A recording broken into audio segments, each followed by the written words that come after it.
Wife painted me as a comic caricature of helplessness to her friends and family. Now they've staged a furious intervention. We've been together for 5 years, and our 3rd anniversary just recently passed. If there's one thing people always notice about us, it's how different we are. Think of the classic gatekeeping Yuri dynamic, you know, the cheerful, polished preppy girl matched up with the moody, broody outsider. That's us to a T. To drive the point home, I even drew a you versus me comic on the cover of the anniversary card I gave her, her looking like she just stepped out of a prep school catalog, me with my perpetual scowl and rolled up sleeves. Inside, I drew a picture of us being cute together, but our differences aren't just for show, sometimes, they cause real friction.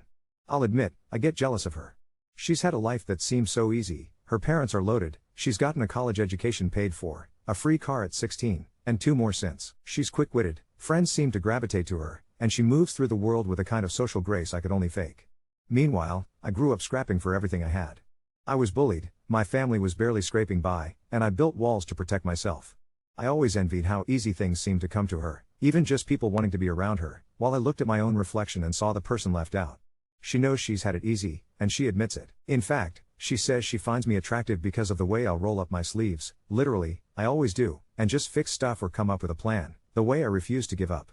But here's the kicker, this part of me, the take charge attitude, is also the thing she resents most. We've fought over it before, usually after she's blurted out that what she hates isn't my stubbornness, but that she's jealous of it. She wants to be the rock for once, she wants someone to lean on her, but I'm always the one standing firm. So that's the backdrop for a very particular issue between us. We started living together before we got married. The first year was a storm of tiny arguments, but somehow, we always managed. She's inseparably close to her older sister, her whole family, really, but her sister especially, and she tells her sister everything. Our conversations, our fights, even the little stuff, like who misplaced what, that's always annoyed me, but the problem I really want to talk about is what she does when she talks about me to her family. It'll happen like this, say, one morning, I'm looking for my shoes. I'll ask, hey, have you seen my shoes? If she doesn't know, I just keep looking, no big deal. If she does, she'll point them out, they're in the open, usually right in front of my face. Just a normal couple exchange. But when she's on the phone later recounting the story, it changes. I'll overhear her telling her sister something like, so this morning, my name, was looking for her shoes, and she was all, oh my gosh, I can't find them. And I was like, they are on the table.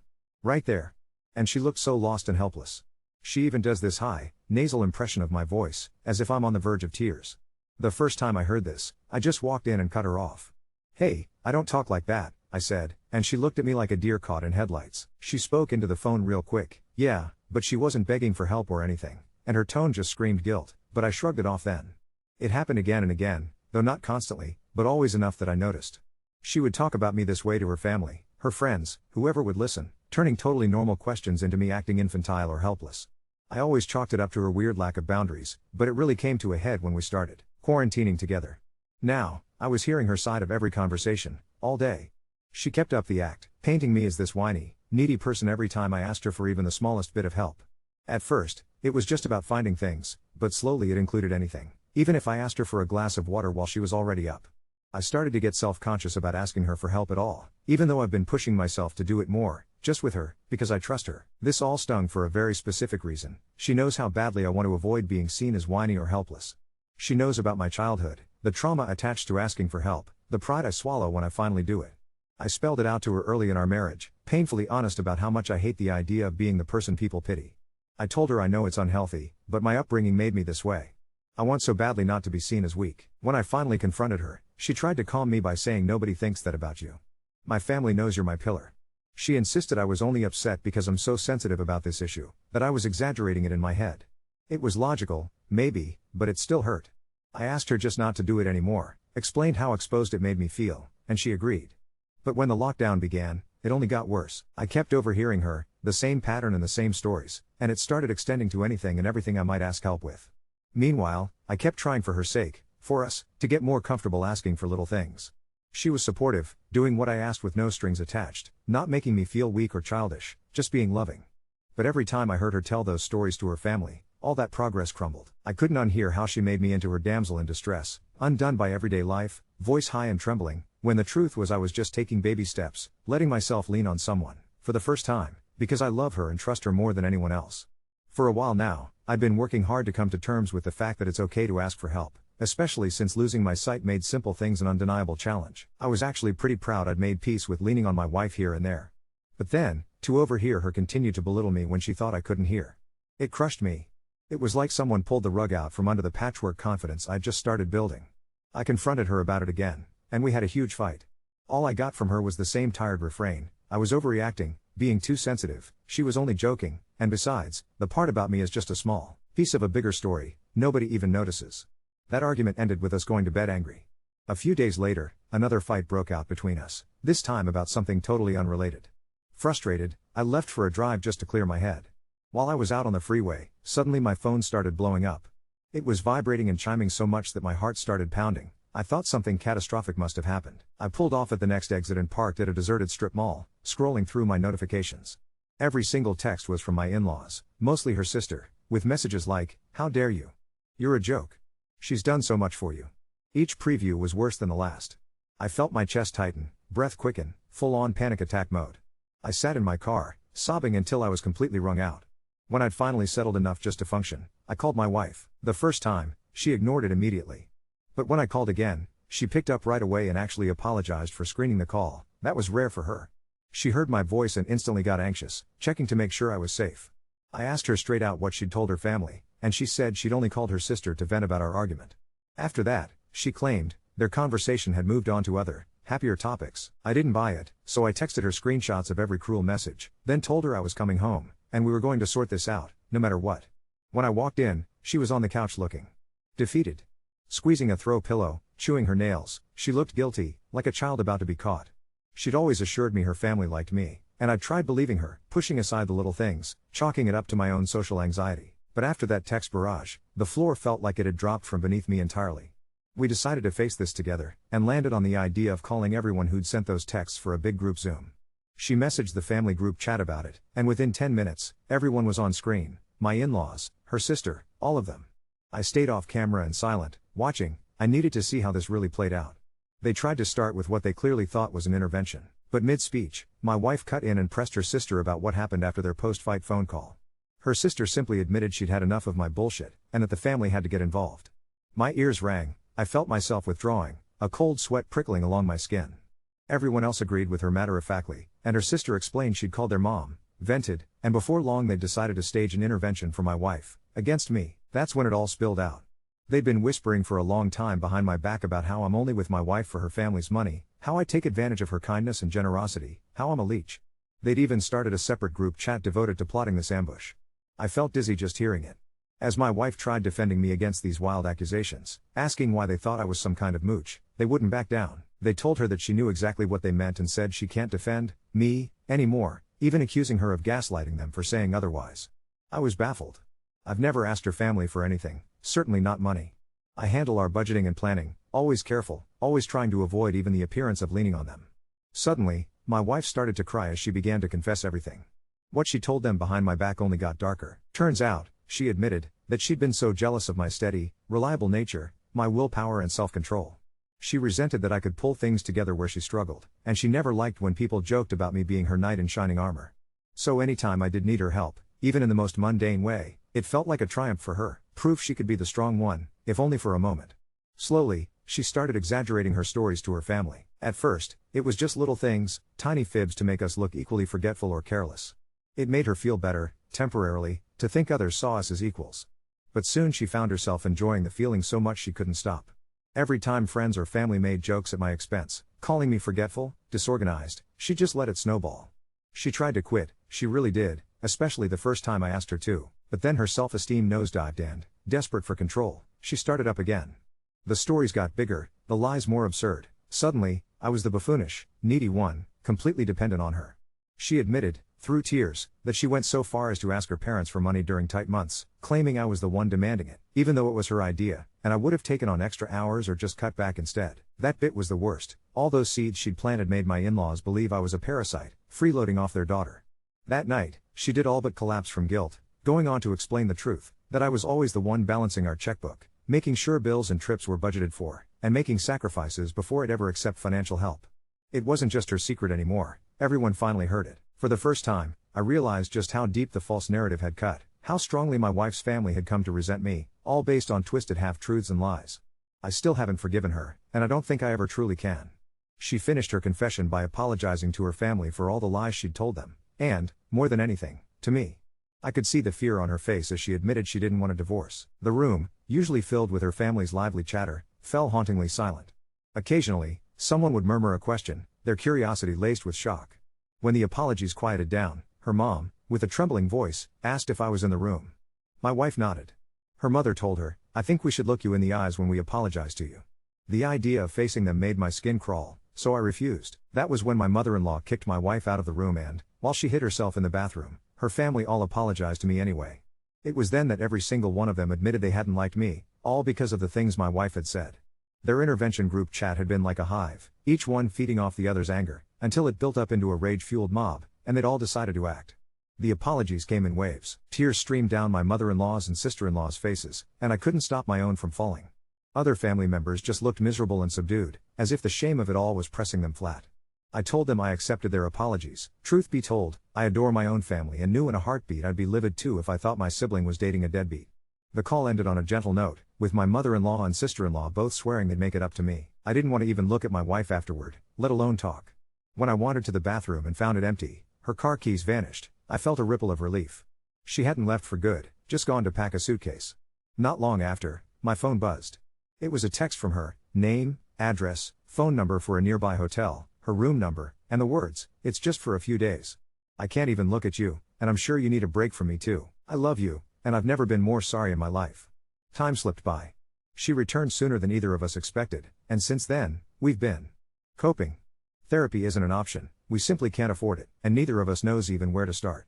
Step 1, we figured, was to decide what we each wanted from the marriage. She wants to stay together. I want to trust her again. Today, though, her trustworthiness unraveled, and it hit me all over again. I asked if her friends hated me in the same way her family once did. She's a notorious chatterbox and I knew my name had come up before. She hesitated before admitting that none of her friends liked me either. They constantly asked her why she was still married to me. I asked if she'd come clean with them, because now that I knew what they thought, there was no way I'd ever feel comfortable around them again. That, and it would mean something for her to finally take responsibility for her lies. It would be the first real step towards trusting her again. But her answer shattered me. Instead of owning up to what she'd done, she said she'd just let it die out. She'd try to make them like me, maybe toss them a few compliments about me, but she wasn't going to admit the truth. She said she couldn't handle another blow to her self-esteem, and that, since I wasn't close with them anyway, it didn't really matter. Honestly, her reasoning was that if she confessed, she might lose all her friends, and if she did that and I still decided to leave her, she'd have nothing. She didn't want to lose me and everyone else all at once, she wanted insurance. On some level, I get that. But it doesn't stop the pain, and I can't stop wondering if I'm being vindictive or just asking for what I deserve. If she can't start telling the truth to everyone, how can I ever truly trust her? My anger and heartbreak crashed over me, and for the first time I locked myself in our bedroom, doubting everything, then began pouring out my feelings. I hate this. I love her. I don't want a divorce. In so many ways, our relationship is still loving, and she's genuinely kind. In every other way, I'd call her my soulmate without hesitating. If only it weren't for this one thing. Update 1. It's been 3 weeks since my last post, and I honestly didn't think I'd be back here so soon, but everything has completely fallen apart, and I need to get this out before I lose my mind entirely. So after our conversation about her friends, things were tense but we were trying. She actually did start making an effort, dropping little compliments about me into conversations with her friends, defending me when they made snide comments. I could tell she was really trying, even if she still refused to come clean about the lies. It wasn't enough, but it felt like something. Then last Tuesday happened. I was working from home when her phone kept buzzing on the kitchen counter. She was in the shower, and normally I wouldn't even glance at it, but it was going off every few seconds. I figured it might be an emergency, so I walked over to check. The lock screen was lit up with notifications, and I could see enough to make my stomach drop. It was a group chat called Poor Wife's Name, Support Group, and yes, that's actually what they named it. The preview of the latest message read, "Honestly, she needs to just dump the dead weight and move on. You deserve so much better than." I couldn't see the rest, but I'd seen enough. My hands were shaking as I set the phone back down and went to sit on our couch, trying to process what I'd just discovered. This wasn't just her telling lies about me anymore. Her friends had created an entire group chat dedicated to convincing her to leave me. When she came out of the shower, I told her what I'd seen.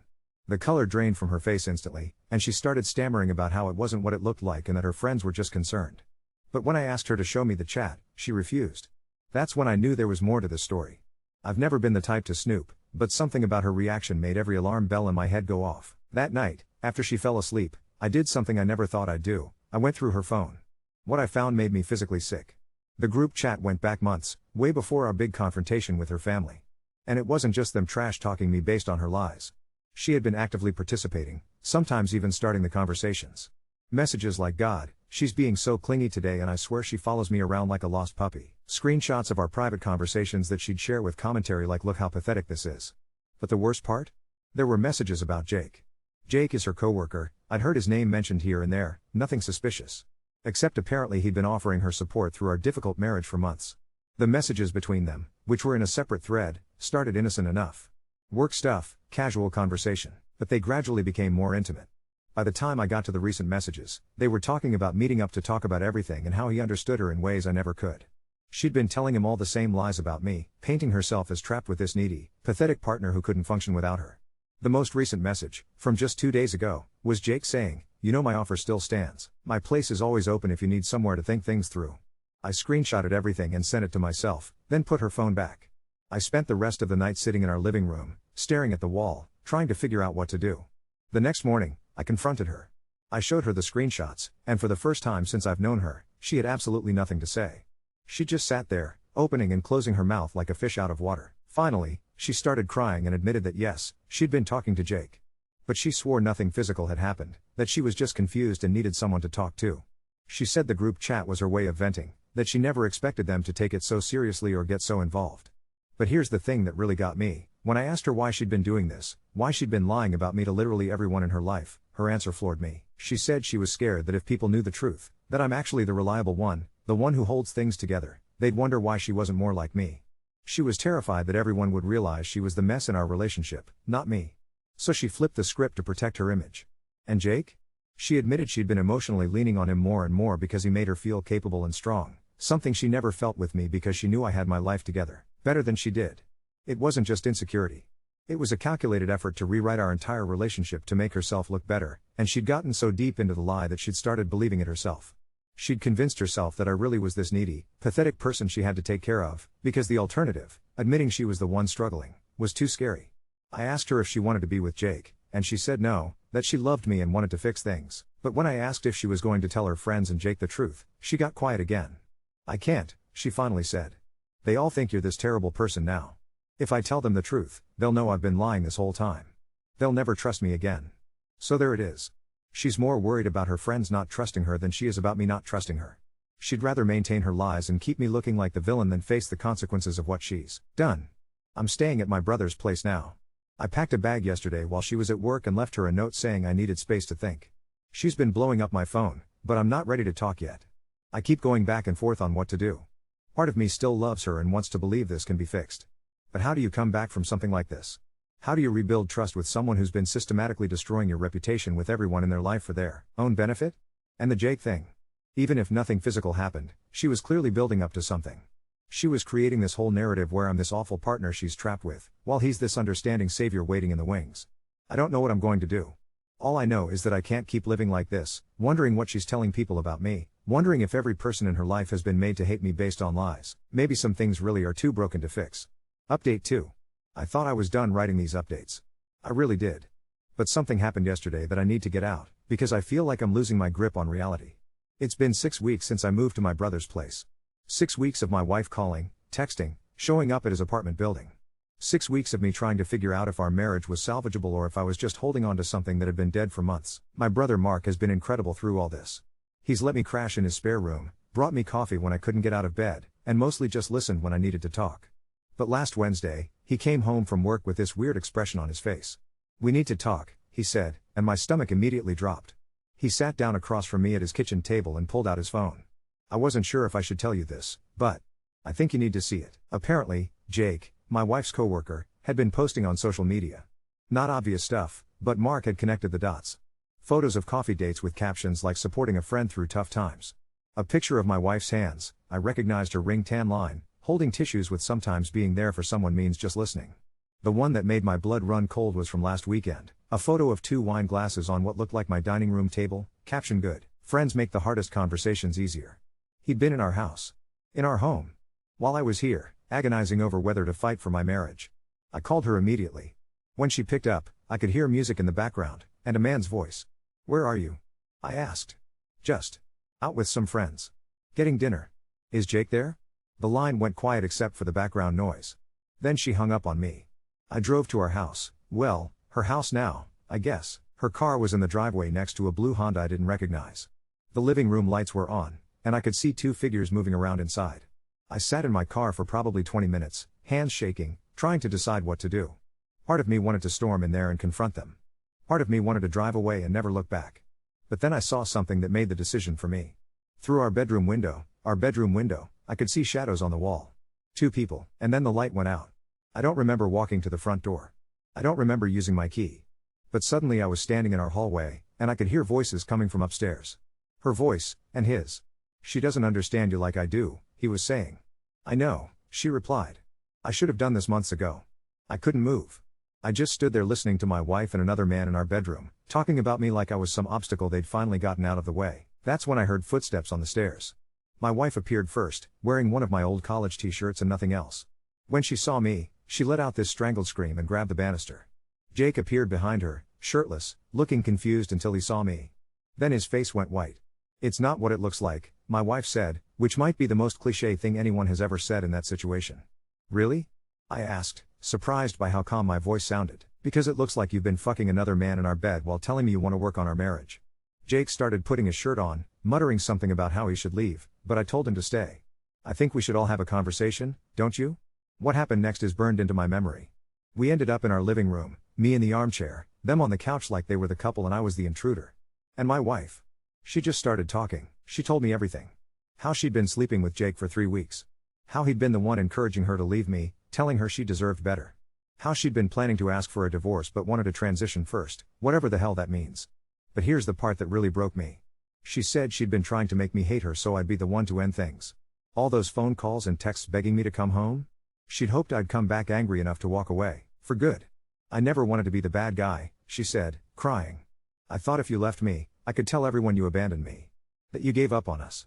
Even in the face of being caught, she was still trying to control the narrative. Still trying to make herself look like the victim. Jake, meanwhile, kept trying to leave, clearly uncomfortable with the whole situation. Finally, I looked at him and said, "Did you know she was still married when you started sleeping with her?" He nodded, reluctantly. "Did you know she's been telling everyone, including you, that I'm some kind of abusive, controlling partner?" Another nod. "And you believed her?" That's when he finally spoke up. "Look, man, I'm sorry. But yeah, based on what she told me, I thought I was helping her get out of a bad situation." I turned back to my wife. "What did you tell him about me?" She wouldn't answer, so Jake did it for her.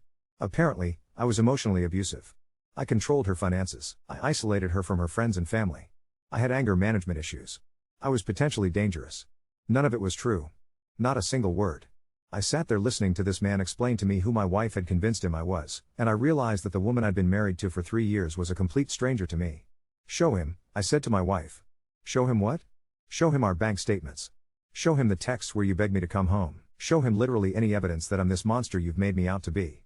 She just sat there crying. That's when Jake started looking uncomfortable for a different reason. I could see it dawning on him that maybe he'd been played too.